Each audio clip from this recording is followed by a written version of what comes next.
आज मुहावरों का दिन है तो लगे हाथ। अब एक और मुहावरा सुन ही लीजिए। चौबे गए छब्बे बनने, दूबे बन के रह गए। किसकी बात कर रहे हो शेखू?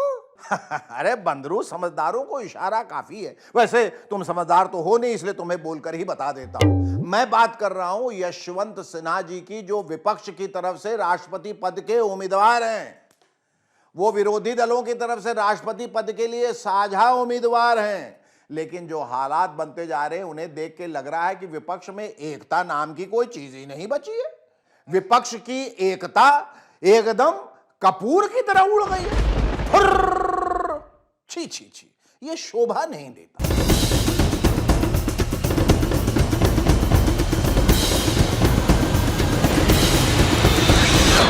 जब विपक्ष की तरफ से यशवंत सिन्हा को राष्ट्रपति पद का उम्मीदवार बनाया गया था तो लगा था कि एनडीए की प्रत्याशी द्रौपदी मुर्मू की स्थिति भले मजबूत हो, लेकिन मुकाबला जोरदार होगा।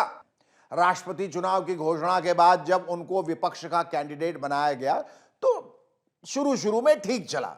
ऐसा लगा कि सिन्हा साहब जमकर ताल ठोक रहे हैं। लेकिन तभी मुंबई में ऑपरेशन उद्धव ठाकरे हो गया और गैर भाजपा दलों के गठबंधन के बिखरने की शुरुआत हो गई। अब खेल देखिए कि मुख्यमंत्री पद गंवा चुकने के बाद खुद उद्धव ठाकरे ने अब खुद भी द्रौपदी मुर्मू के समर्थन का ऐलान कर दिया है। राष्ट्रपति या राष्ट्राध्यक्ष चुनाव के लिए शिवसेना द्रौपदी जी को हमारा अपना समर्थन दे रही है।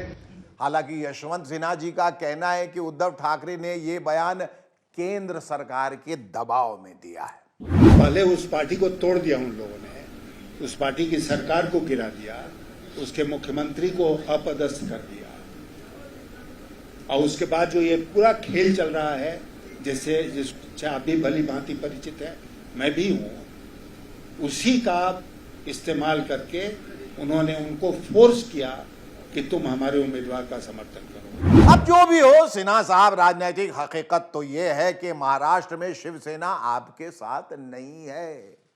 वैसे शिवसेना खुद उद्धव ठाकरे के साथ भी है या नहीं, आज की तारीख में यह कहना भी मुश्किल है।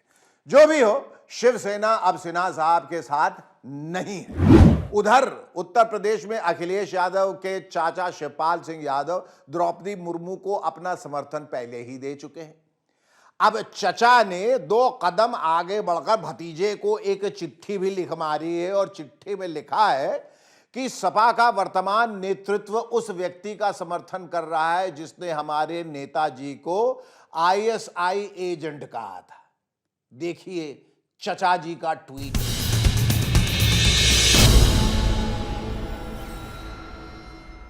यह था सिन्हा साहब के लिए दूसरा झटका, यानी जोर का झटका जोर से लगा, 440 वोल्ट जैसा। फिर सिन्हा साहब को धाक से तीसरा झटका भी लग गया। कौन सा? 880 वोल्ट का।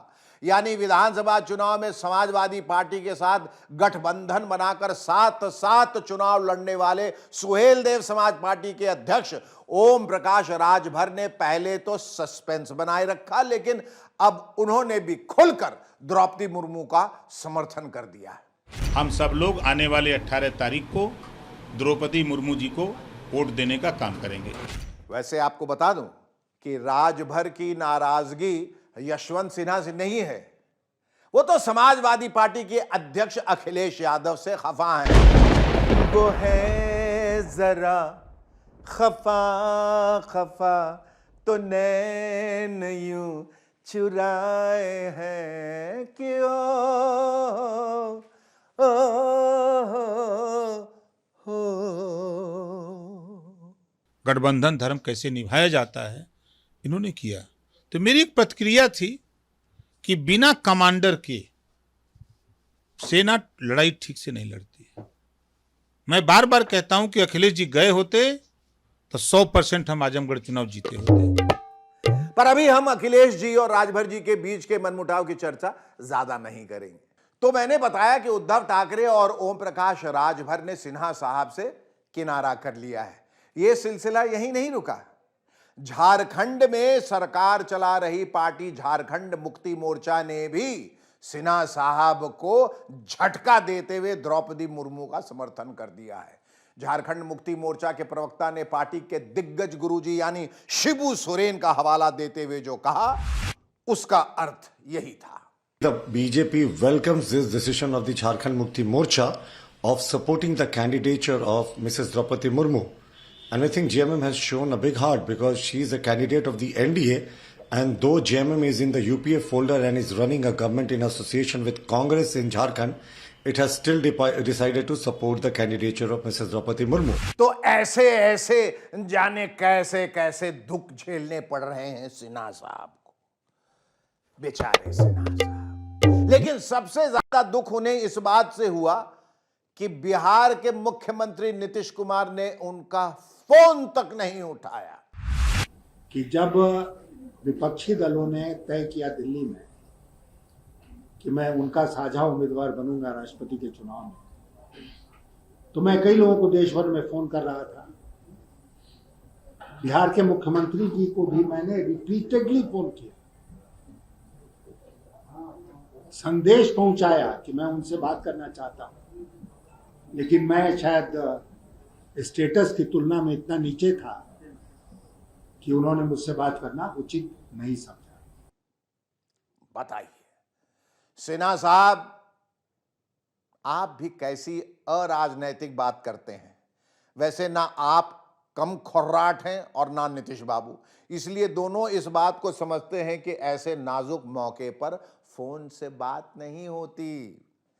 पता नहीं क्या उल्टा सीधा कहा जाने लगे। वैसे एक बात आपको बता दूं कि नीतीश बाबू पॉलिटिकल कैलकुलेशन में बहुत माहिर आदमी हैं। सोच समझ के फोनवा करते हैं, बहुत ज्यादा सोच समझ कर।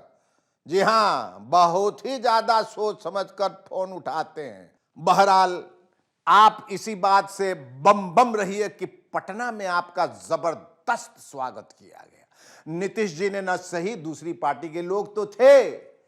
वैसे सिन्हा साहब के लिए खुशखबरी की बात यह है कि आम आदमी पार्टी ने उनको समर्थन दे दिया है। देखिए, आज पार्टी के राष्ट्रीय अध्यक्ष और दिल्ली के मुख्यमंत्री माननीय अरविंद केजरीवाल जी के अगुवाई में, उनकी अध्यक्षता में पार्टी की पॉलिटिकल अफेयर्स कमेटी की मीटिंग हुई और सब ने एक मत से तय किया कि हम विपक्ष के उम्मीदवार आदरणीय यशवंत सिन्हा जी का समर्थन करेंगे।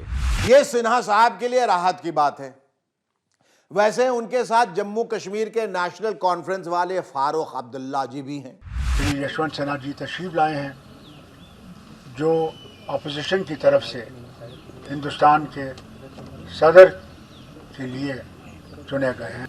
हमने इनके सामने अपनी मोहब्बत का इजहार किया है, अपनी दुआओं का इजहार किया है और अपने मुश्किलात का इजहार भी इनसे किया है, जो ये पहले से ही जानते हैं। बहरहाल राष्ट्रपति चुनाव में अब सिर्फ 2 दिन बचे हैं।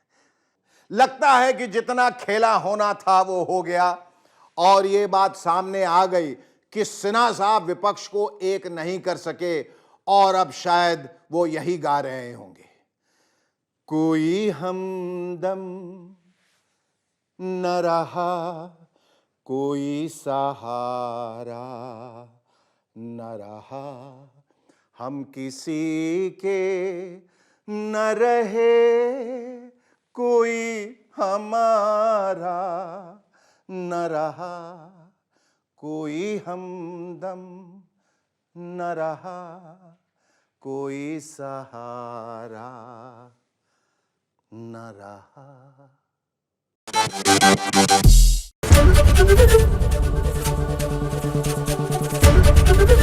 एबीपी न्यूज आपको रखे आगे।